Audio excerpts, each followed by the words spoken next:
The 1420 Sports Bar podcast for Brewers Sports Talk and a whole lot more on this Saturday morning. Show number 2 for me today. Got a little more Yankee rant I had to get out of my system about an hour ago, but we're part of the Belly Up Media Network. Go to bellyupsports.com for all their great articles and podcasts, such as Brutally Honest Sports. Aaron Riley is back on the show to join us to talk about heartache and disappointment. He felt it a couple of times this week, just as I did, but a couple of were a little bit more unexpected, I guess you could say. Aaron, how you doing, sir?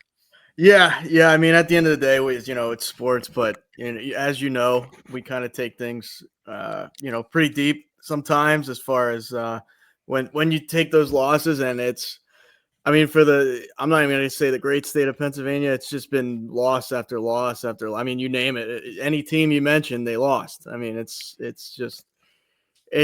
roller coaster, but we're definitely on the.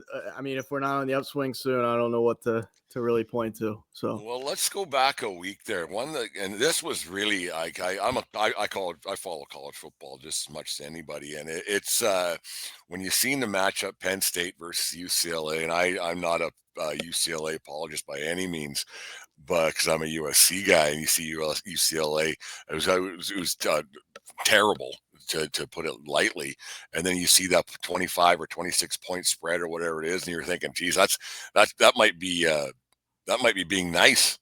That many points. I thought it could be 40 or 45 quite easily, and then wake up on Sunday morning last week, and you see that Penn State ended up losing to UCLA, and I'm like, holy cow, what the hell happened here?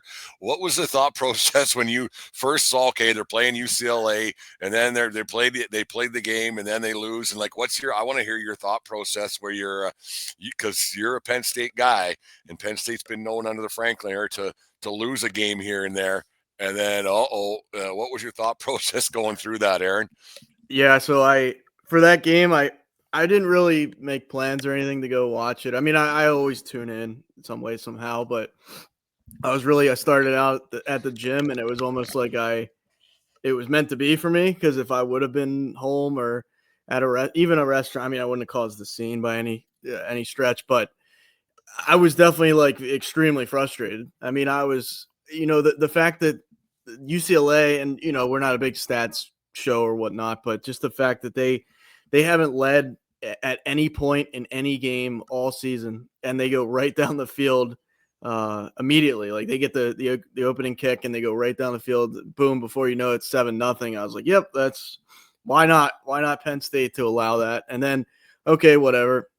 And then they get the onside kick right after, and I'm like, yeah, wow. I mean, this could turn like 14-0 if you're not careful. And then, I mean, they held them to 10, so I was like, okay, well, the offense hasn't touched the field yet. They're down 10-0. Not ideal by any means. I mean, it sucks, but I was like, they'll get it together. And I mean, if I want to credit something, I guess the offense did show up, but even still, I mean, the fact that it felt like the defense was left in State College, because I'm like, they're just scoring at will. And I'm watching this, and then by the third quarter, there's a like little pub right next to the gym that I go to. I was like, oh, I'll hop in there. I'm not really doing too much. I just went by myself and start talking to people in there, and like the whole consensus is like, we're not going to win this game. And it's the start of the fourth quarter. I walk into that restaurant, and I'm like, yeah, probably not, but we'll see. And it was one of those, like, I mean, they played from behind the entire game. Once they blocked that punt, I was like, okay,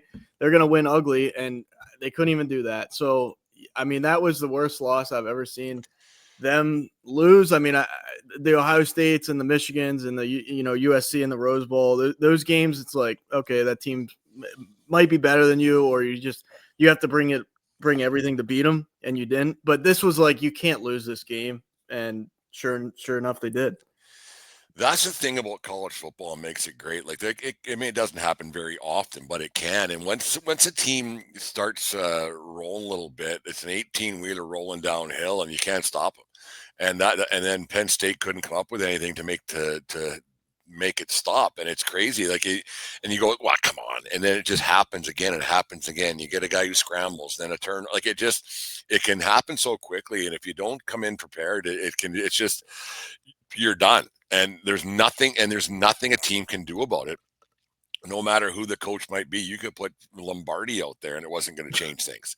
Like, it's just how it is. But Penn State's got to, they got to, their season's basically over. You can play a few games here and there, and still got some rivalry games. But what's been the consensus out there with Franklin? Like, you hear they're going to take his head off. They want to have him fired, but at 20 whatever $million a year for the next couple of years, that's a heck of a lot of money to just give to a guy to not coach. Or is it here? Thanks, bye, see ya, because all of a sudden recruits and on it goes and donors and blah blah blah. When it comes to college football, if you're not putting a winning, all of a sudden the dollars go away if you're not putting a winning product on out every week, because for some reason people like giving $50 million to a football program. I've never really understood that, but what's the consensus out there? Like, is it end of the road this year? Are they going to keep them? Like, it hasn't been a success by any means. No, it's been like, it hasn't been horrible. Like, it hasn't been bad. It just hasn't been good enough, if that makes any sense. I think you can make the argument though after that game it's been horrible, because like you can't lose that game with the I mean, they were the number two team in the nation coming in. I know it's preseason, no one cares about preseason rankings and stuff, but even still, outside of Ohio State, people were like, okay, but we could see them in the title game, and then you lose the game to Oregon, which, I mean, that was the most painful game I've ever watched from a aesthetics standpoint. It was just like they could not move the ball. The defense, I mean, every third down Oregon would get, but then they would go for it on fourth, and like once in a great while they would stop them. It was like the bleeding is happening. It's just, can we get enough bandages to stop it? And they somehow pulled their head out of their ass in the fourth quarter and tied it. And I knew once they tied it, I was like, watch, now they'll lose like this. And sure enough, it was like, I hate to be the mega negative person, but it's just they find ways to lose. And then the fact they come back to make it like, okay, it's our game now, and then they blow it. So I think, the general consensus, especially like with all the media I follow around Penn State, is like, even the biggest Franklin supporters, who, like my co-host Joey was, he banged the table for Franklin the entire time we've been doing this thing. And I've been anti-Franklin, and he's even like, well, I don't know what to really say anymore. And I'm like, I tried to tell you this a couple of years ago, but nobody wanted to hear it then. It's run its course, Brent, to be honest with you. Like, if they don't win out, which the chance of them winning out I would give the Mariners the same chance at the beginning of the year to win the World Series, and now they have a better shot, which, I don't think the Mariners have a shot. So yeah. It's like, if they would win out and make the college playoff and win a game, I think that saves him. But there's no way they're going to Columbus and winning. I know every week's different. And I had the Gorski Lion on my show, who's like a mega Penn State fan this week. And he's ultra negative, or ultra negative, misspoke there, ultra positive. And I can truly appreciate it. But I just don't see a realistic pass. So the buyout's $56 million right now. It's 48 in January.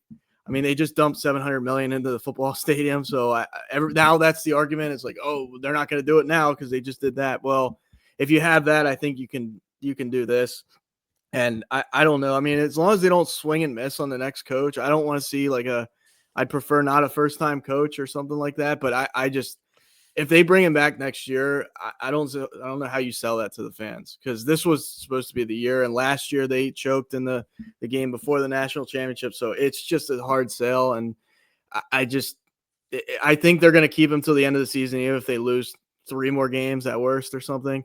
But if they don't part ways after the season, that's it's not going to go over well. It's not going over well now. Like, people want him gone now, and I wouldn't be opposed to it. I think, maybe finishing the season is the right way to do it. But, yeah, he's got to go at some point before 2031. Go ahead. Do you ever get to a point where you're like, if they were to lose this week, let's just for shits and giggles, or their next game, they could, yeah.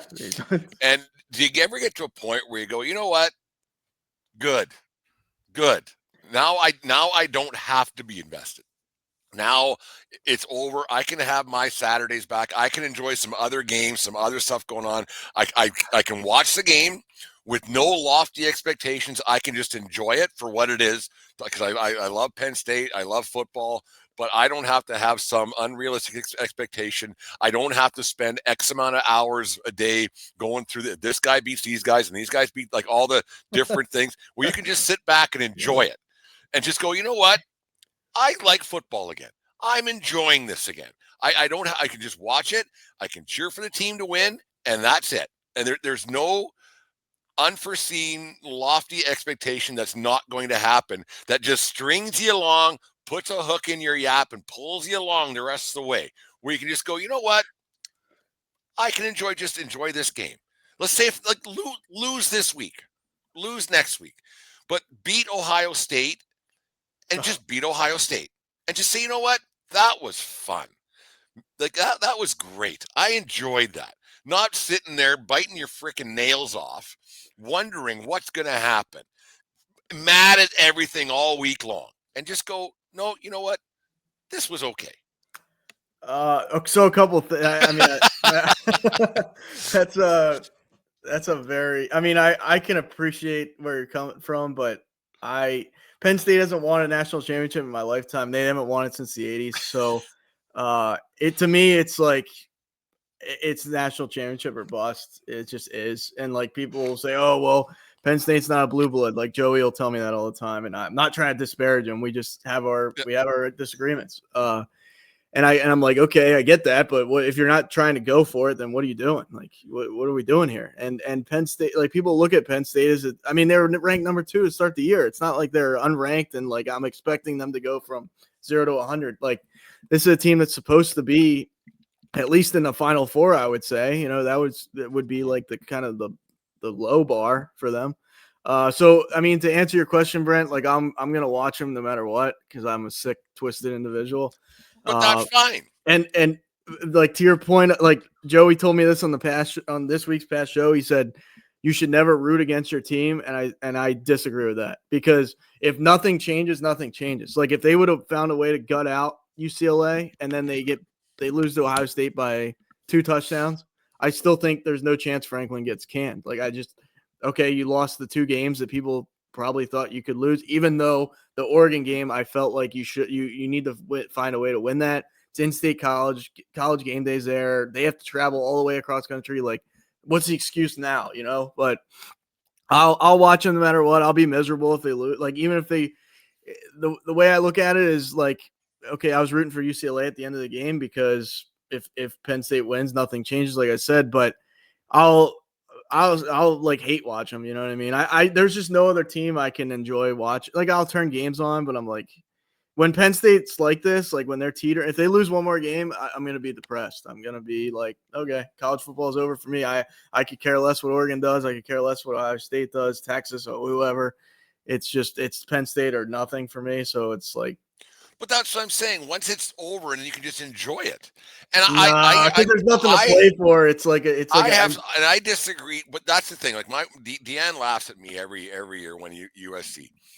Well, it's over, and I write him off. Well, but there's always a but. But if this guy, that's what makes it fun, though, right? And it's fun. So you want him to keep winning. And I disagree with Joey, like him saying that you can't root against your team. I disagree. Like if you're bordering on that mediocre to good, and you're almost the upper echelon, but you can't get there. And eventually you kind of, I wouldn't go as far as saying bottoming out, but eventually someone's got to go, well, what are we doing here? Year in, year out, we're doing the exact same thing. We're getting 8 wins. We're getting 9 wins. We're getting to the ALDS. We're getting to the wild card team or whatever it might be, whatever sport you might watch. If you're not getting any better, like if you're finishing 16th and you barely eke into the playoffs in whatever sport, what are we doing? Like sometimes you got to just bottom out and get some better players, because if you're just meddling, you're not going to get good free agents. You're not going to get the top recruits. Like you have to eventually say, like, what's going on here? Like college football is a bit different because if you're really bad, no one's going to play for you. It's recruiting guys unless you offer them $10 million NIL money. But sometimes like you got to root against your team to bottom out, because if you're just middle of the pack forever and ever, like the Vancouver Canucks were forever, and they finish 8th in the conference and they make the playoffs out in the first round, then what? What are we doing? Well, So like sometimes you have to say, you know what, maybe it's time to thanks, bye, see ya.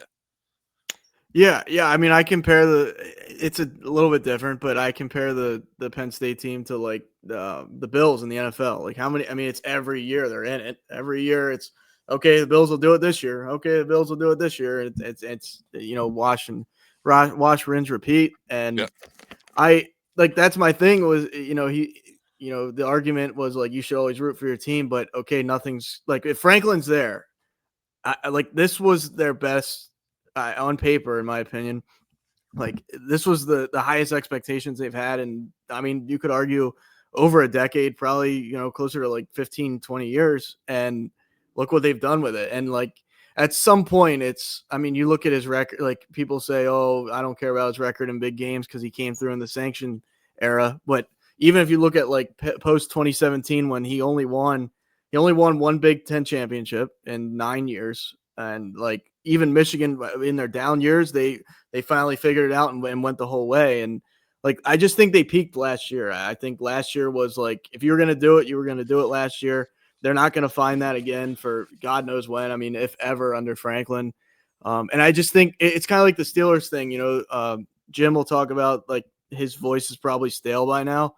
That's what I think about James Franklin. Like these guys don't really, like they might say he's a great players coach and he's a good guy or whatnot, but he doesn't like they come out flat and flat and flat. I mean, he came out against Oregon flat, came out against UCLA flat. It's like they don't look inspired out there, and that goes a long way. I'm not saying it's just X's and O's, which he sucks at that too, but it's like if you're not like you see Oregon coming on the field, all the way across country, and like that crackhead Dan Lanning that they have.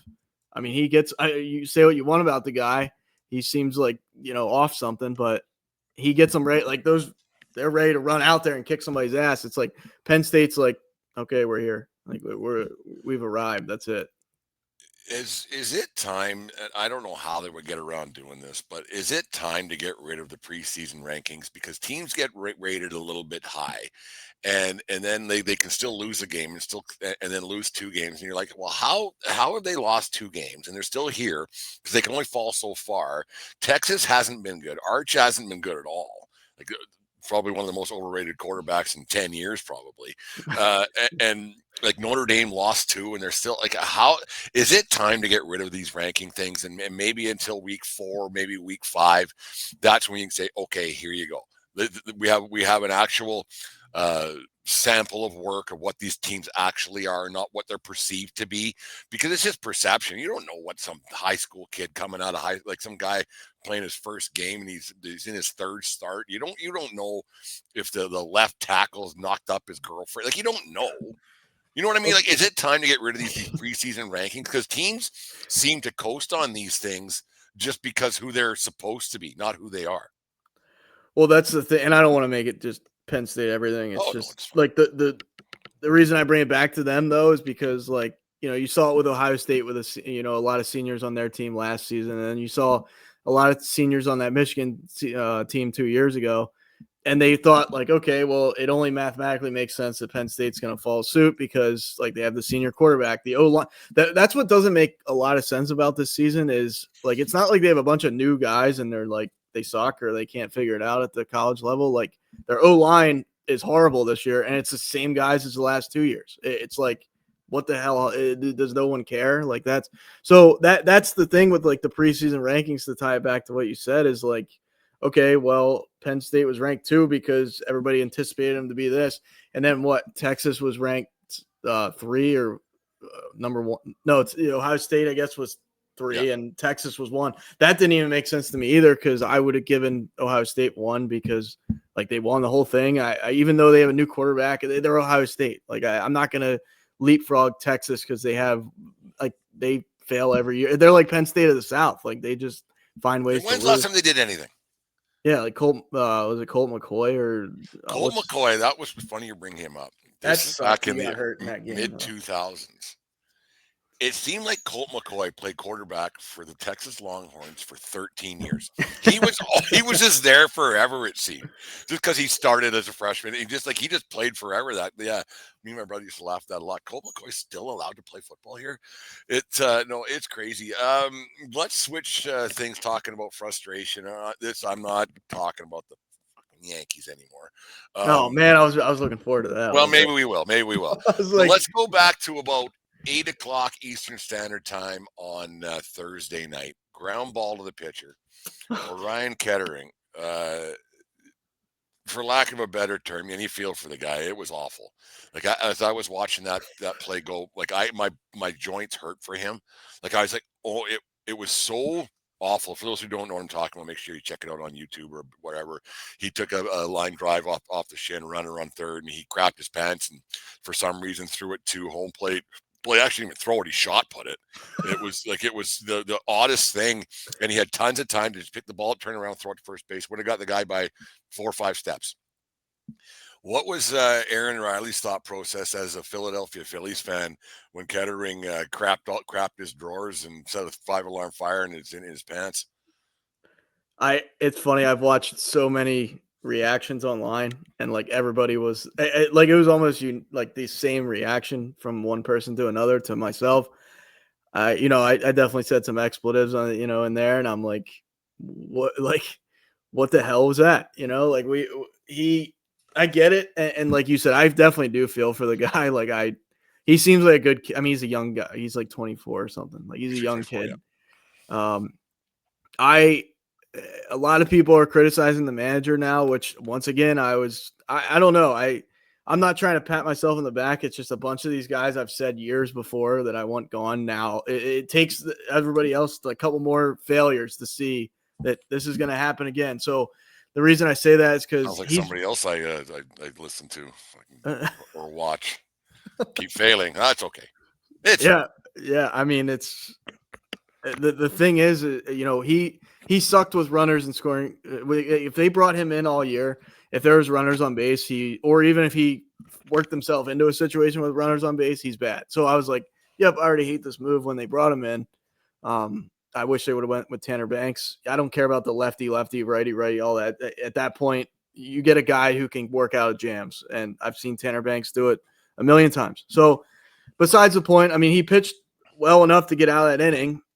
So credit to him there. But yeah, I mean, that and then the catcher, like JT's like pointing, and I know he didn't see it because it's just like everything's moving 1,000 miles an hour. But I just was like, even when he threw it home for a second, I was like, all right, he got him. Oh, like it was so fast, and then he throws it. I mean, for that net's not there, he's throwing it into the freaking. It would have been in Anaheim. Like he threw that. Like it just went. Like I couldn't believe just the way he shot put. Like he didn't even like a major league pitcher can't throw it 8 feet. I've never understood that, how they always have to underhand toss to first base. Like they can fit it in a corner like that. Time, yeah, and as soon as they got to throw it overhand to first base, it ends up in the dugout. Like almost every time, no matter what level. But yeah, like my heart broke for that kid, and just watching it, I was sick to my stomach. Like I don't have a horse in the race at all with that game. It was a great series, and I thought the Phillies were going to win it in 3, but just the Dodgers are the Dodgers. But I couldn't believe what I was watching, and just to see it unfold, and the moment got too fast and too big for that kid is what I think happened, and it's crazy. And Philadelphia's they're getting to a point now with that, the 2008 World Series. They're getting to that point now. Like, what are they doing? Because they don't not spend money. Like they spend money like drunken sailors just getting off the boat for the weekend. Like it's not like they're frugal, and they got a roster construction that should be winning right now, at least getting to a World Series. What's your thoughts on that? Because there's multiple teams that must be kicking themselves in the pills, and we'll talk about the Yankees in half a second. But you're looking at like Seattle; they don't spend a ton. The Brewers definitely don't spend a ton. The Cubs kind of do, but like you had the Cleveland coming out of nowhere this year to make the playoffs. Detroit doing well a little bit, but not much.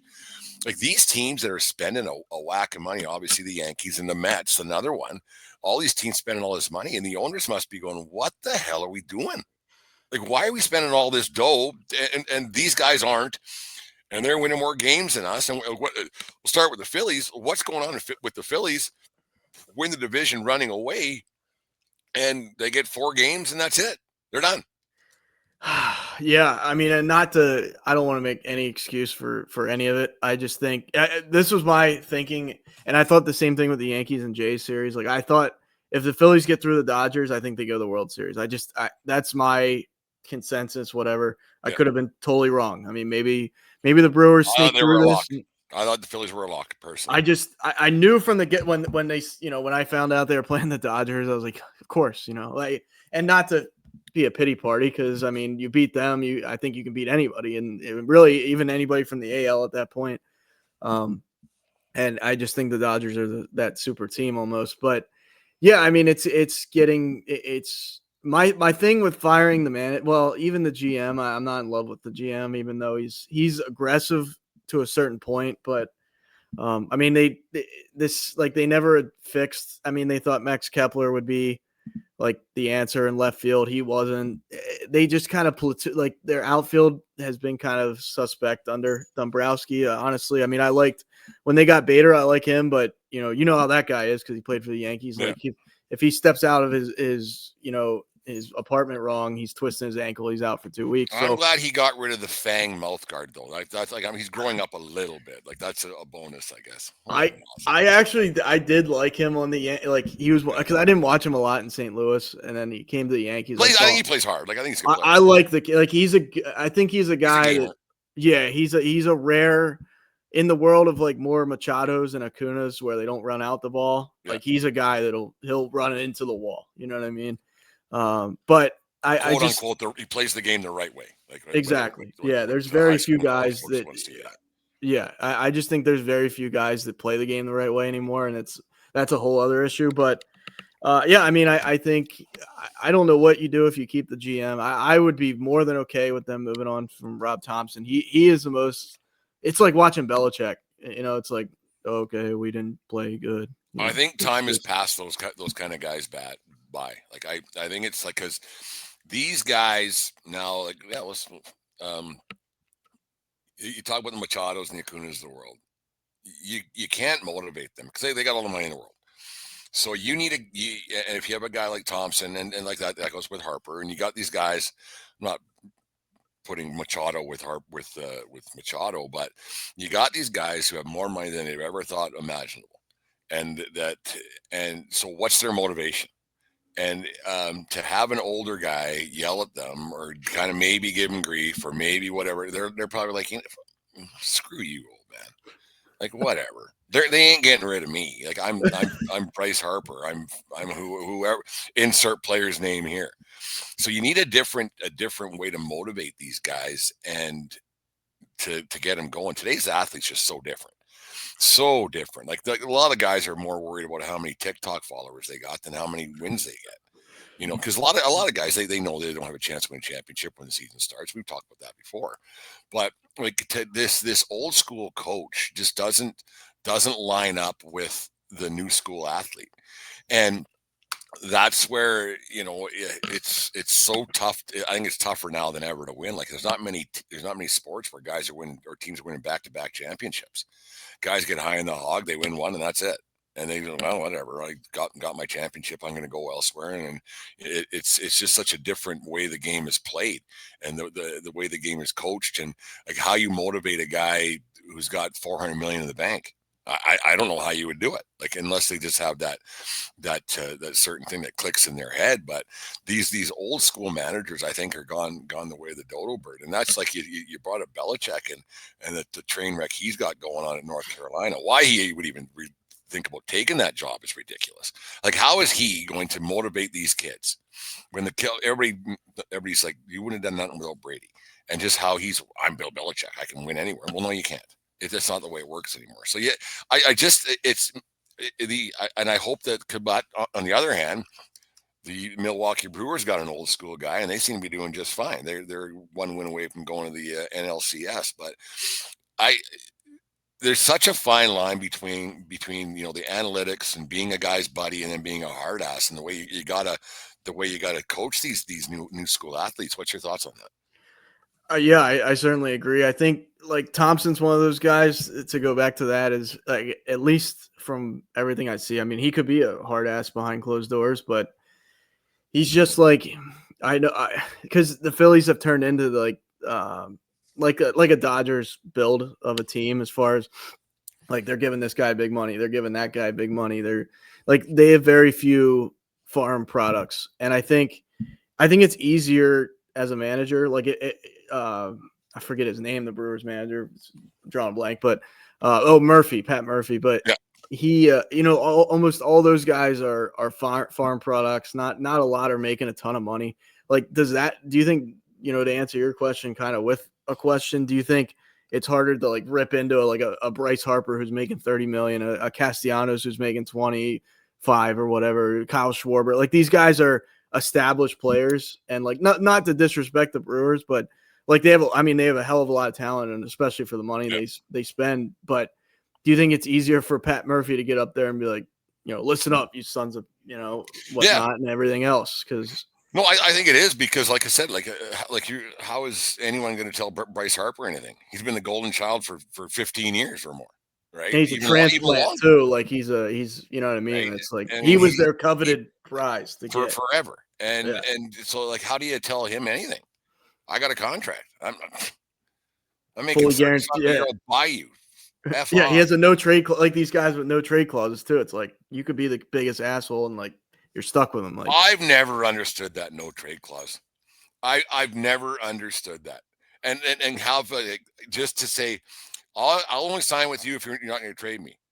So if you suck, I can't get rid of you.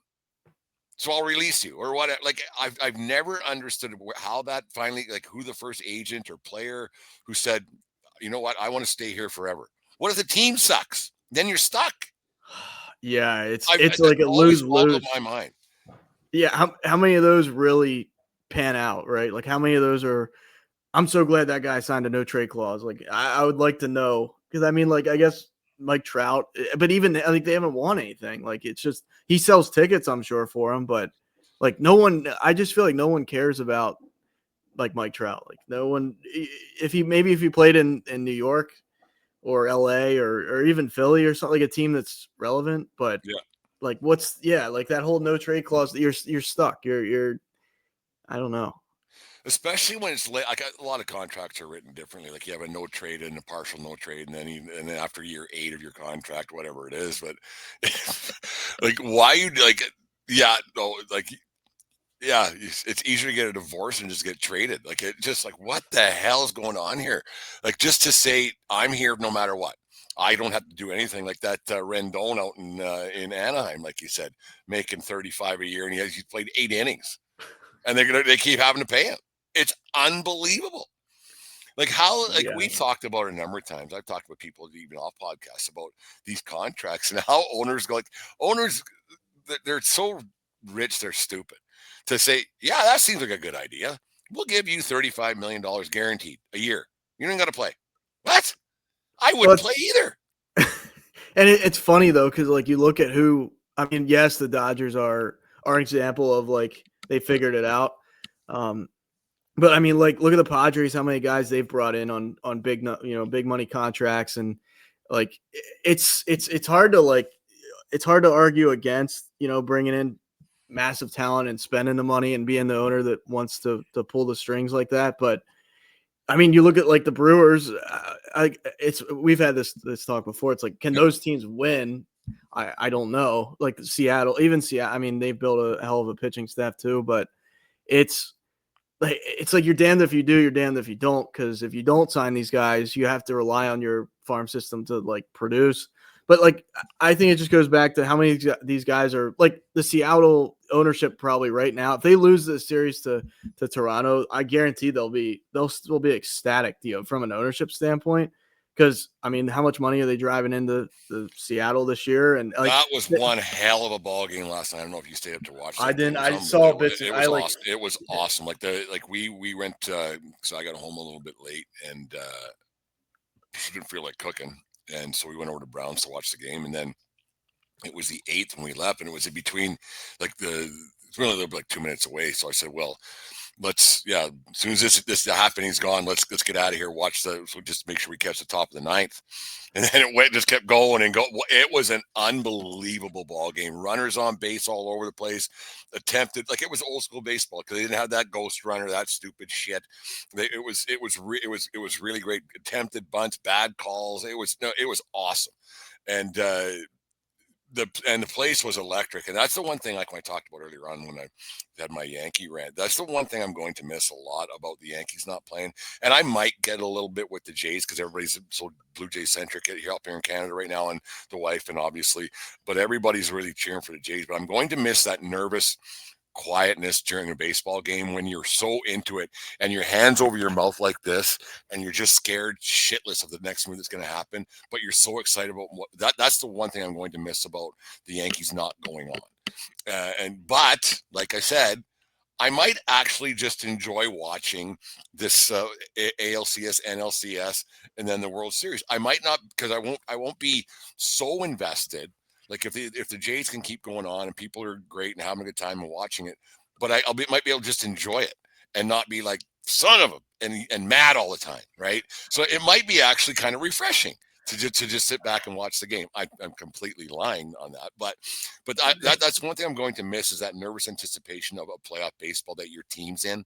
And I think you know what I mean. No, absolutely. I mean, I've always said like it feels like every pitch almost is huge. Like it felt that way last night, and I didn't care who won that game, and I was cheering for both teams. Like it was crazy. I don't know if you saw that there was that attempted bunt foul ball. The umpires kicked the call, and I was like, "Don't end this game on this terrible call. Like don't end." Like it was just like this game's too good to end on something like that. So but it was wow, it was great. Well, this is how I look at like that point you said, because like I said the same thing with like Penn State thing is like. What the Yankees was 2011? Is that the last one they won? Right, 2009. I always for some I don't know why I have that in my head like that, but like if the Yankees won 3 years ago, I don't think you'd feel the same way. Like that's where I draw a parallel to like Penn State. I mean, Penn State's been a hell of a lot longer, but it's like if the Phillies would have won this year and then the next 3 years they choke in the playoffs, I could enjoy it for what it is, and I still can, not to be like selfish or sour grapes or whatever, but like when you have a championship, like the Eagles just won it, so like everybody's already outraged that like they lost this Thursday night and whatnot, all that.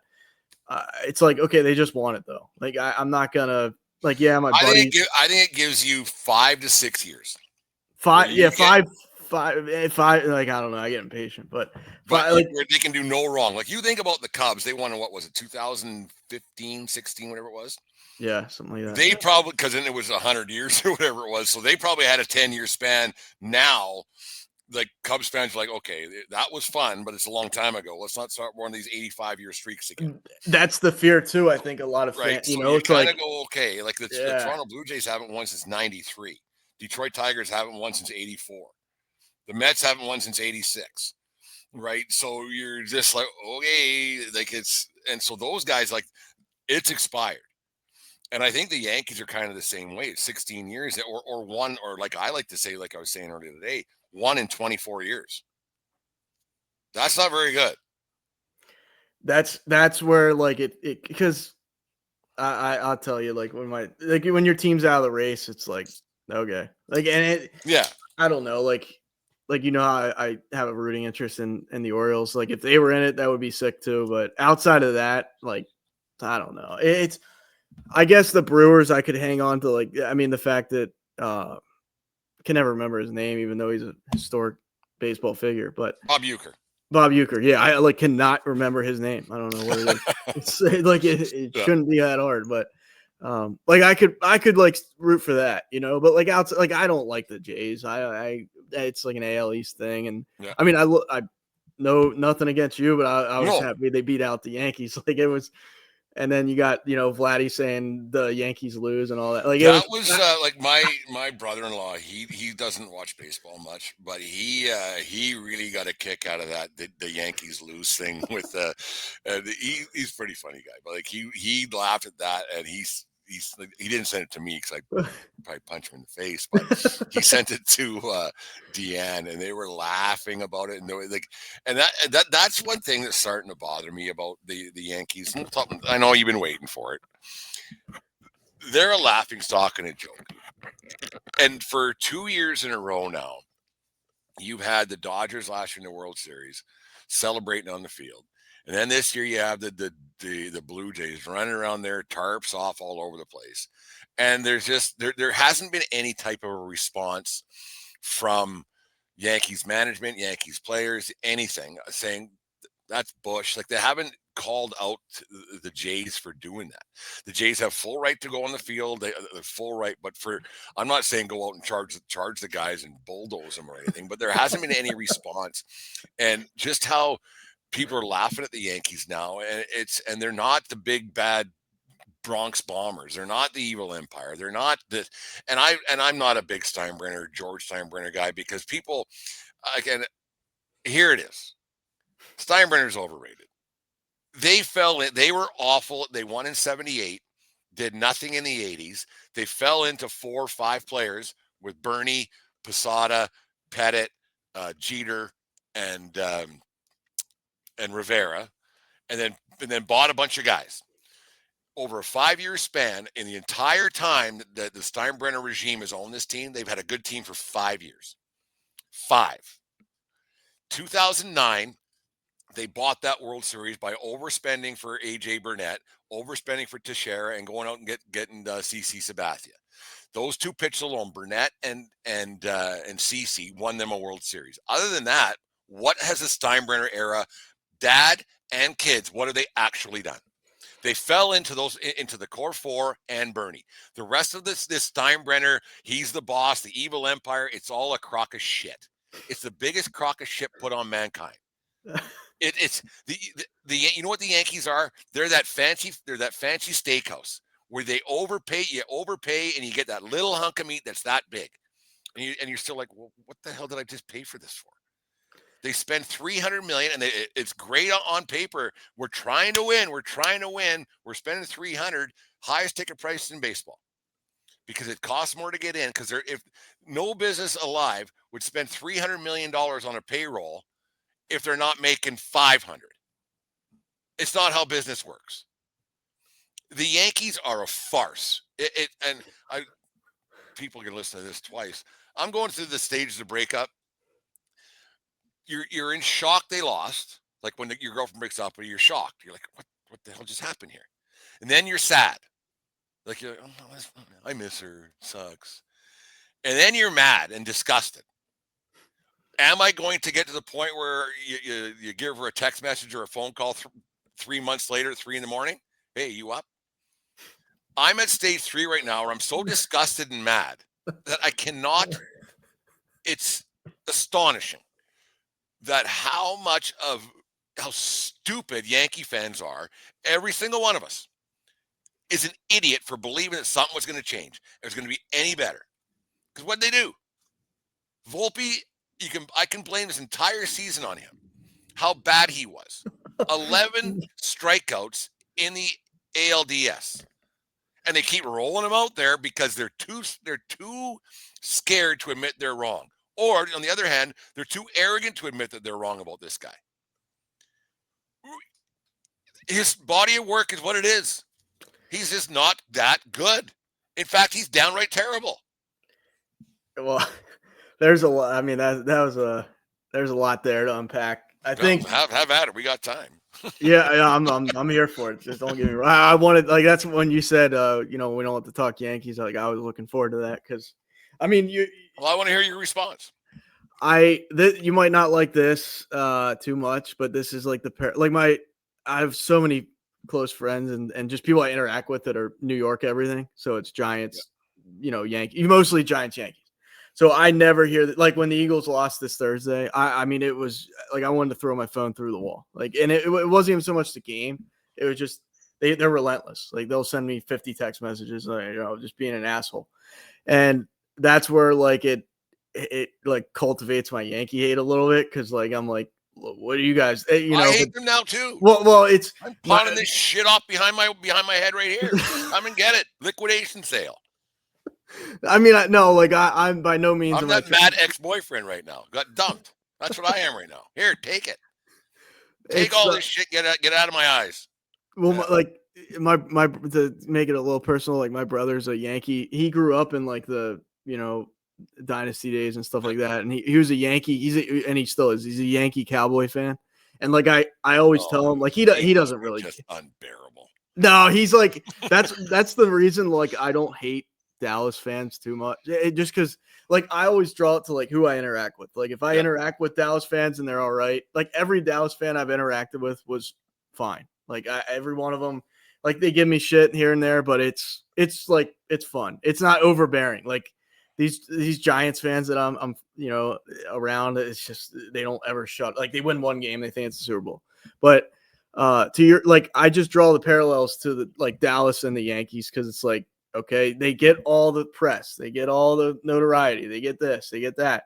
And it's like, what if they like if you just look at results and you take all the emotion and fandom out of it, like it's been decades. And like I even text my buddy this is because I don't know. I mean, I by no means don't like the Yankees, but I try and put the GM cap on, and I don't know if Cashman's handcuffed. Like something is wrong there because like when I grew up with the Yankees, I was like, you'd see their lineup and it's like, Hideki Matsui, Bernie Williams, A-Rod, Posada, Jeter. Like, it's like, there's no break. Like, every year. Absolutely. Reload. Yeah, let's do it. Yeah. And it's like 1 through 9 is like, okay, good luck with that. Like if you get caught in any part of that lineup and there's runners on base, like that could be a 4-run inning very easily. And now it's like, I mean, you saw it with the Jays with, I forget who their man, the Blue Jays manager.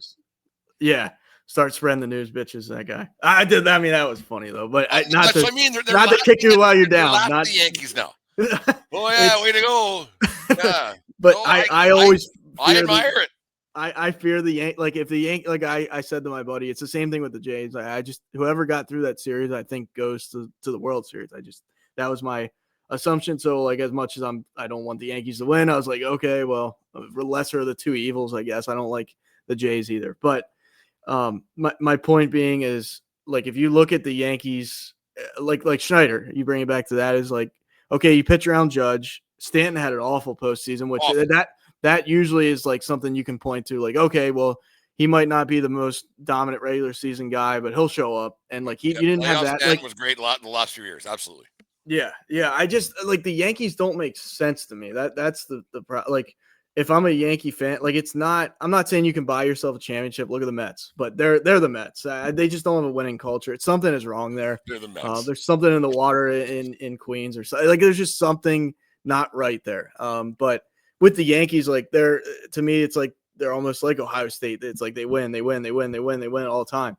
But like I said, when I grew up, it was like their lineup was feared. Now, if you can navigate around Judge, like what are you doing? Taking like Bellinger wasn't bad, but like I fully anticipate they'll go balls to the walls to get like Kyle Tucker. But like you look around, like Volpe sucks. I mean, who's playing third? McMahon's okay. He's okay. I mean, like okay. Like it's not. I think their standard has dropped. So say what you want about the dad, the late Steinbrenner, like.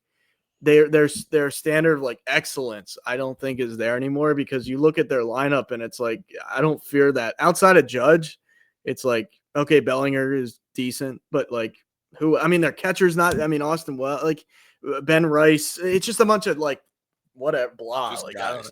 Yeah, you go to like they ended up tied for the division, so you shouldn't complain too much. Okay, everybody would love that. One win, one here, there, whatever. Oh, they're still good. It's just they're not. But they did it with some. Trent Grisham, who came out of nowhere to hit 36 home runs. If he doesn't hit 36 home runs out of nowhere this year, they don't do anything. Now they're going to overpay for that clown, and he's going to go back to hitting 12. And they're not going to get rid of Volpe. Volpe probably doesn't want to play there, but he's like, well, I guess I'm here. Well, because they're too arrogant to admit that they're wrong. The arrogance, like Boone's, like, and I like Boone. Like I like him. But there's something not right. Like he's in lockstep with their analytics, and like it's just like what? And he's an old school guy. Like he said, grandpa playing the major leagues, dad playing the major leagues, his brother on, and like what the hell? Like, How do you like the game in the seventh inning tonight? There, Toronto's pitcher Cameron was on the mound at that point. He was really struggling. Wells comes up, first pitch, pops it up. Like, what? Because the game wasn't out of hand. They got beat 10-1 in game one. It was a 4-1 game, and then they threw me into pitch in the eighth and the ninth. Game two, they got smoked. They made it respectable when the Yankees got to their bullpen. It was 14-1 before I even finished my first fucking beer. And then they shouldn't have won game three if it wasn't for that miraculous home run by Judge. They should have got swept. And then but the thing is, they still kind of had a chance on Wednesday night. It was a 1-run ball game to the eighth, and then just they're just like you said, to spend that much money, and there's just something not right. There just isn't a killer instinct. There isn't any. Let's finish these guys off. Then we're the big bad Yankees. Well, you know what? You're not. You're not. You're just another baseball team that pays too much money and sucks in New York. That's what you are. I mean, say what you want about like Soto or whatnot. I just thought like last season they at least I just think they're letting Aaron Judge's career like just go to ruins. And I'm not saying like it's a one-man show, but I mean, it is there. It's like, I mean, the guy hit 500 in the post. Like, as much as I'll disparage the Yankees or whatever, like I love Judge, to be honest. Like he carries himself. He's impossible to hate. Like, even if you're a Red Sox guy, like from just a like character standpoint, he's just like, that's a guy you can point to him, but he's plays the game the right way. He conducts himself the right way, whatnot. But like, even like because I'm a big, like, I watch these post-game interviews, even if it's not my team. A lot of I just kind of, in the playoffs, it's fun to see how these guys are, how they're handling all that stuff. And like, even Judge, to me, like, I think normally in years past you'd have like that. I don't know if it's, people say it's like a nervous tick where he'll kind of smile during the post games, even when they get eliminated, all that bullshit or whatever. But he looked like dejected this time. And I almost think, like, if you're Aaron Judge, like if he goes home to his wife or whatnot, or like private conversations he has with fans, he's probably thinking like, why is it only me? Like he's looking around and he's like, who the hell are these clowns? Like Paul Goldschmidt, like you can't even compare him to Mark Teixeira. Yeah. Right. Like Austin, like you had Jorge Posada, you had Mark Teixeira, that's what I'm saying. I talk to my Yankee friends and like, I'll tell them, I'll be like, look, like they're just not built. Like, you shouldn't expect them to go win it all when they're built like this. They're not built right. And like their pitching staff. When you have Yankee fans, and that's how stupid they are. That's how stupid Yankee fans are. And I actually called them out back at the trade deadline. When you got to go out and get 7 or 8 effing players, how good are you? There's only a 26-man roster, so a quarter of them you're replacing. You can't be worth anything. But, we made a bunch of deals. Here we go. So, well, it's like 25% of our team wasn't any good. So your scouting system must stink. Like, you're on and pro scouting and minor league scouting and like all of it. Like, they have so many, in my opinion. It's just and like, I'm just telling you how I feel about them. It's like, you look at their lineup 1 through 9, and it's like they just have like huge holes, like gaping, like shortstop. I mean, if your shortstop's hitting 210, like on a championship, I mean, you look at them. Even the Mariners now they've made a lineup that's like, I mean, that's a pretty damn good lineup over there. And like, who would have thought Seattle Mariners, who don't spend that much money and they never win shit and everything else. And like, you look at the Yankees and it's like, okay, Cody, like there's a couple guys, like, don't get me, like Bellinger's a good player. I would bring him back probably on a short-term deal, but like, what they'll do is they'll probably bring back like Grisham or Bellinger, one of them two, and then they'll go get Kyle Tucker and they'll stop. And then they'll say, okay, Austin Wells is your catcher, Volpe's your shortstop, McMahon's your third. Like, now there's still 3 or 4 positions that are like, okay, those guys they don't have enough needle movers. Like, they have guys. And you can't trust Rodon. You can't. And then Fried was great, and then he sucked. He was terrible in the playoffs. I mean, terrible. Yeah, he's coming. And not to say that, like, I mean, I think he won a World Series with the Braves, but it's like you putting on like he's been great all year, and I think going to Yankee Stadium's an adjustment that people don't talk about. It's a different way of life for sure. Yeah, and just that short porch, like I think these pitchers probably even are like, oh shit, like that's the pinstripes are heavy, and then you play in a stadium like that, it's harder, in my opinion. But some guys rise to the occasion, and that's the thing, you can't count on your stars being dominant every time. Even like I just don't look at Fried as like Cole. Like Cole is he's a notch above Fried. So when he went down, like I just. The structure, like the building of the team is broken. It makes no sense. What he got out of the bullpen, you don't know. And then you got this guy and that guy, and then they're like everybody uses analytics, but maybe your analytics sucks. Maybe you need different nerds. Maybe I don't know. Like it's just every team uses it, but everybody else is finding a way to get to a World Series multiple times. Every team's finding like the elite teams, right? And then you have other teams that just find like you just what the heck. Maybe it just feels like it's Judge or not, like especially with Soto not being there. That's why I think they'll go get like Kyle Tucker. I just have that gut feeling. But all that is just window dressing for the rest of the shit. Yeah. Here's a shiny new toy again. We went on, got the big fish. What do you do about your pitching staff? What do you do about shortstop? What do you do about catcher? What do you do about third base? What do you do about center field? Oh, we forgot about those guys. Don't worry about that. We got Tucker. Don't worry about that. Just look over here. Isn't it? I mean, when they didn't get Soto and like they spend the money, like they got Fried, but like outside of that, who'd they really bring in? Like that's my Bellinger. They brought Bellinger. No, Bellinger. Yeah. But he wasn't like a huge money. Like they had. Well, the Cubs were paying half of that, which helped, right? Oh, so yeah, so they got a sweet deal on Bellinger. Sweet deal on it. Yeah, they were paying 15, I think, for the way it was all set. I just would love to know if like Aaron Judge walks in. Maybe he doesn't even do this because I don't know. The guy could be a complete prick behind closed doors, or he could be like kind of the pass. He's a little bit like passive aggressive, I think. But like, I wonder if he steps into Cashman's office and he's like, "That's it." Like I mean, I think he earned that right to at least question what they're doing. I think him and Cole have that right to say, "What are we doing here?" Yeah, what are we doing? I have $500 million in the bank. Are we trying to really go? Maybe I actually want to win something. What are we doing? Yeah, because right now it don't look like we're trying to win. Like Anthony Volpe is our shortstop. The arrogance of that of Cashman, because they drafted him, right? So we got to keep him. Oh, Cashman's an ass. He's an absolute ass. Done nothing. What he must have some pitches of Steinbrenner balling a goat or something. I don't know. It's unbelievable. I can do no wrong, and like 8 million people can't be wrong. Like they can't be. It's not the way this works. It can't be 8 million to 1. Like it just like everybody's been calling for this guy's head, and he might be a great manager, but if you don't win when you're given all those resources, you can't be that good.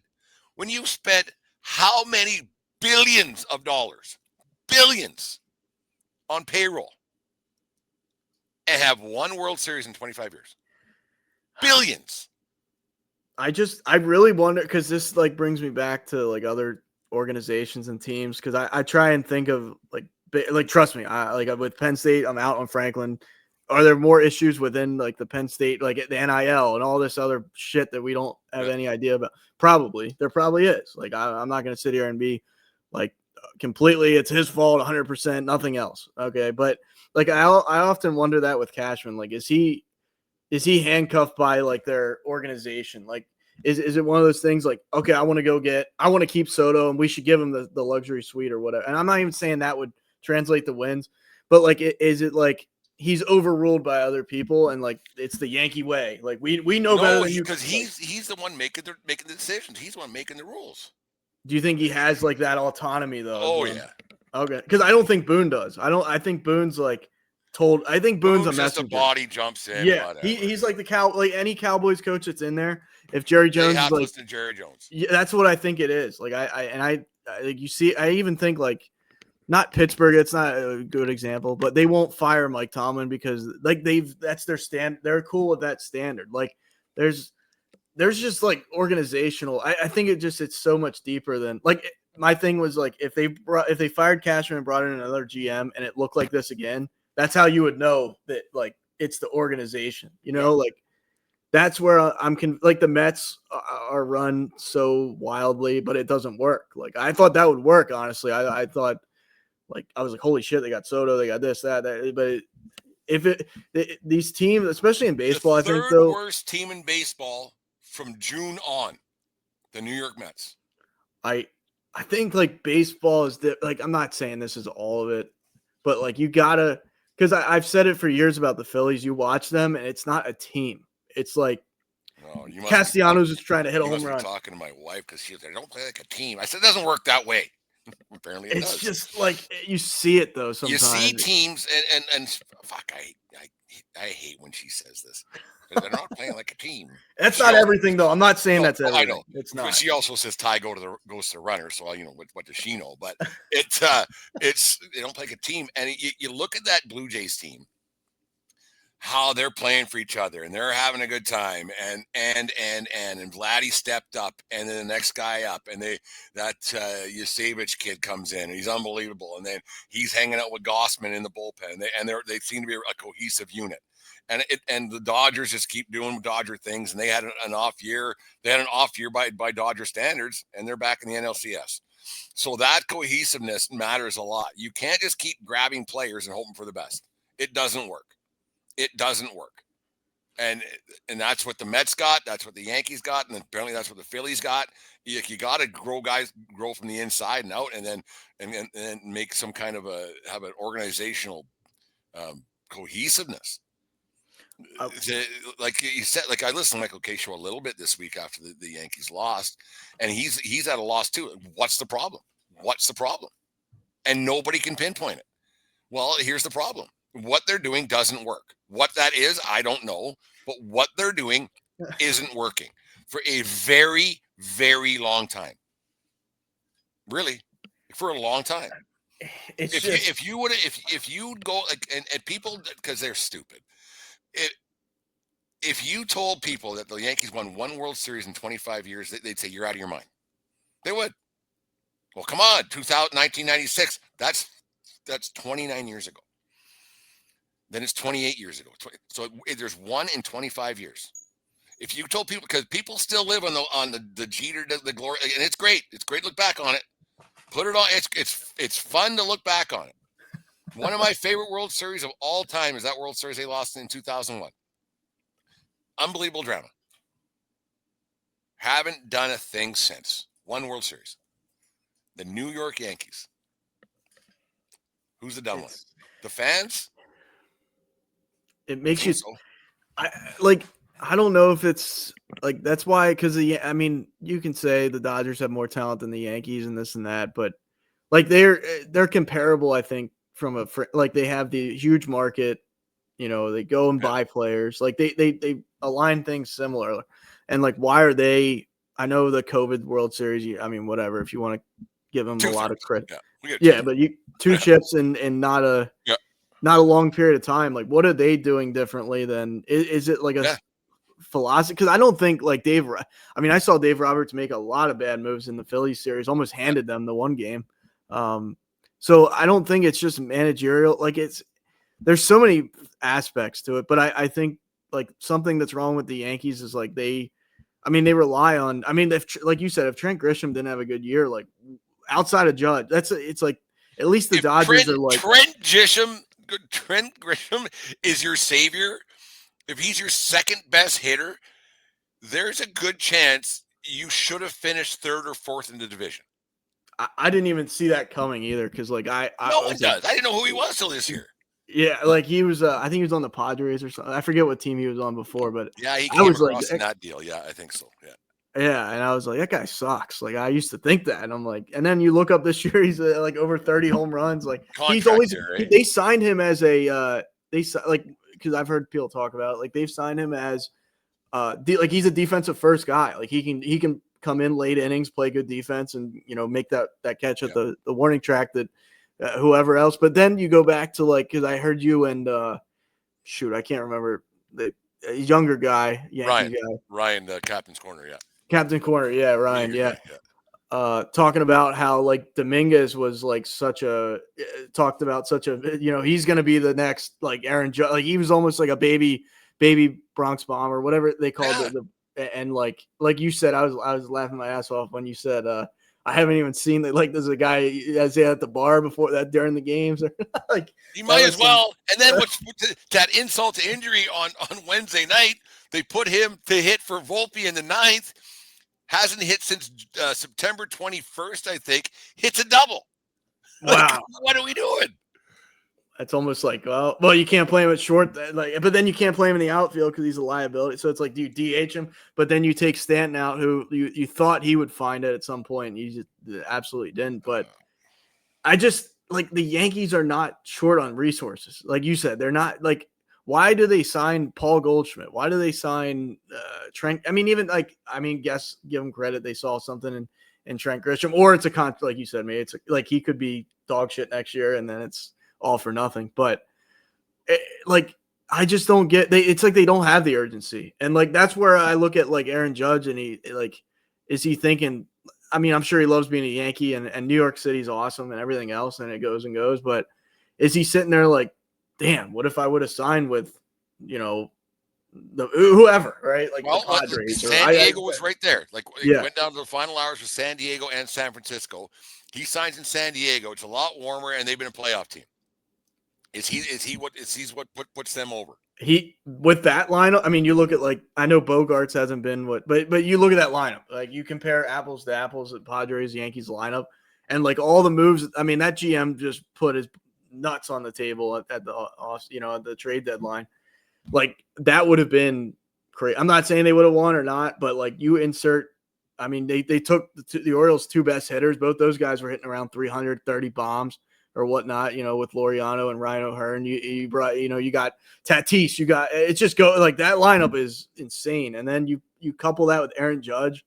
Like if I was the Padres at that point, I probably would have said, you know what? I mean, we're going all in anyway. Like maybe we'll put ourselves in a financial pickle for the time being, but like, where's you see the Padres sense of urgency, and they're not getting it done. I'm not saying that, but like, where's the Yankees don't have like half that sense of urgency to build. Like they don't build it. They just throw pitch. Credit to them. Their pitching staff is. As long as we're selling chicken buckets in this, we're good.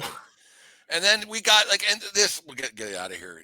No, it's I got time. But whenever you want to go. Yeah, no, it's just we'll end this here. Like this whole waxing poetic about winning in New York.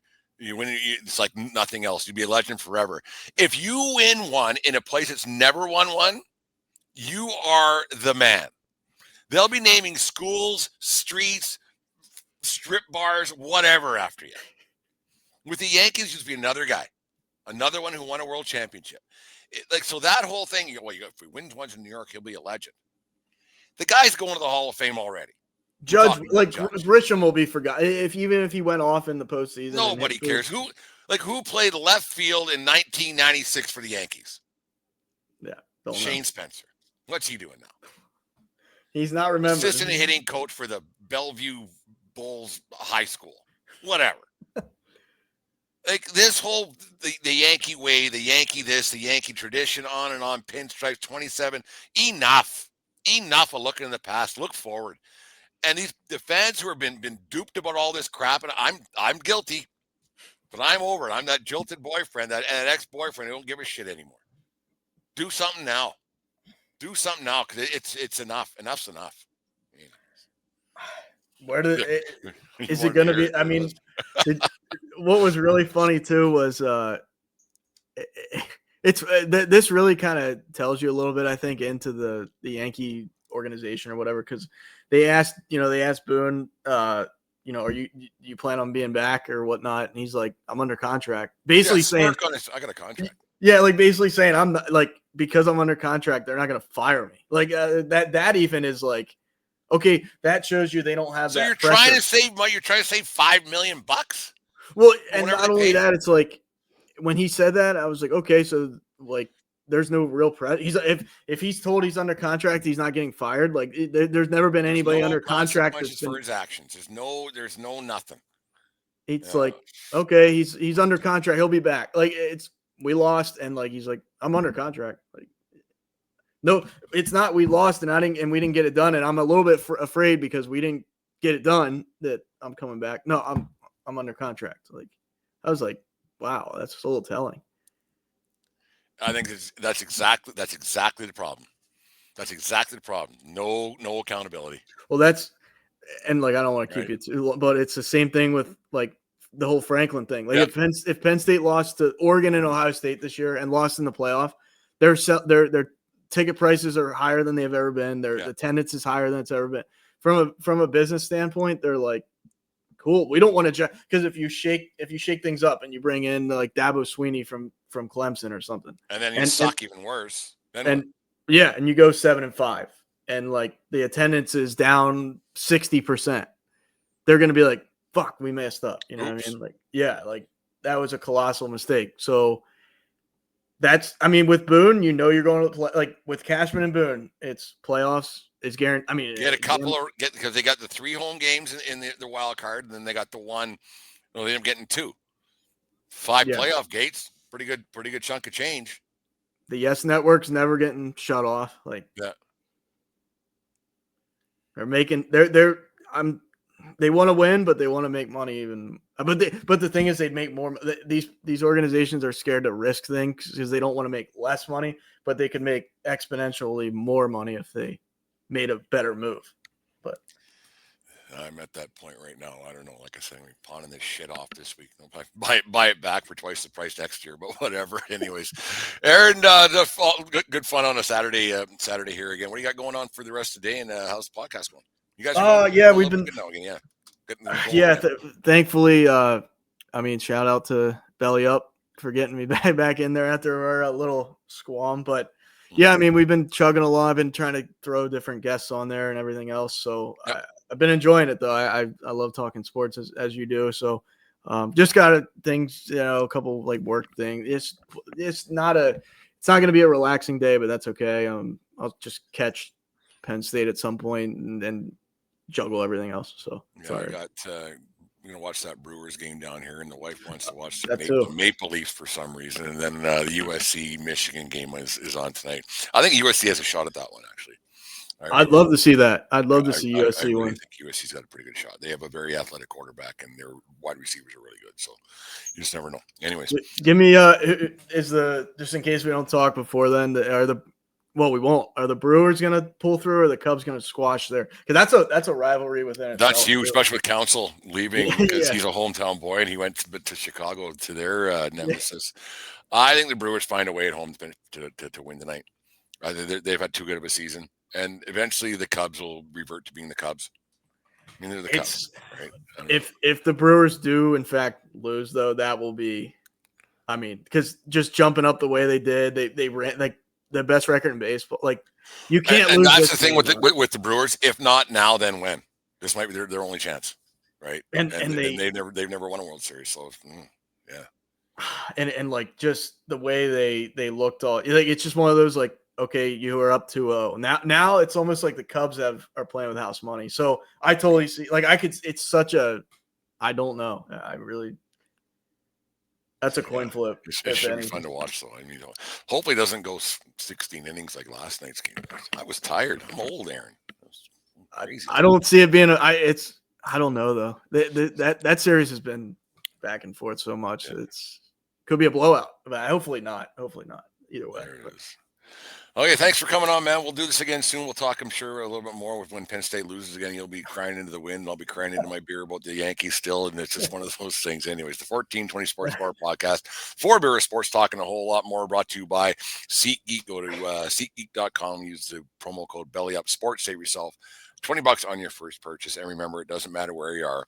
It's who you're with. Have yourselves a great rest of your Saturday, every day you're listening to this, and we will talk to you all very soon. Thanks for tuning into the 1420 Sports Bar podcast. For Beer Sports Talk and a whole lot more, brought to you by SeatGeek. Go to bellyupsports.com for the best of sports articles and podcasts. Subscribe to the YouTube channel or wherever it is you get your podcast.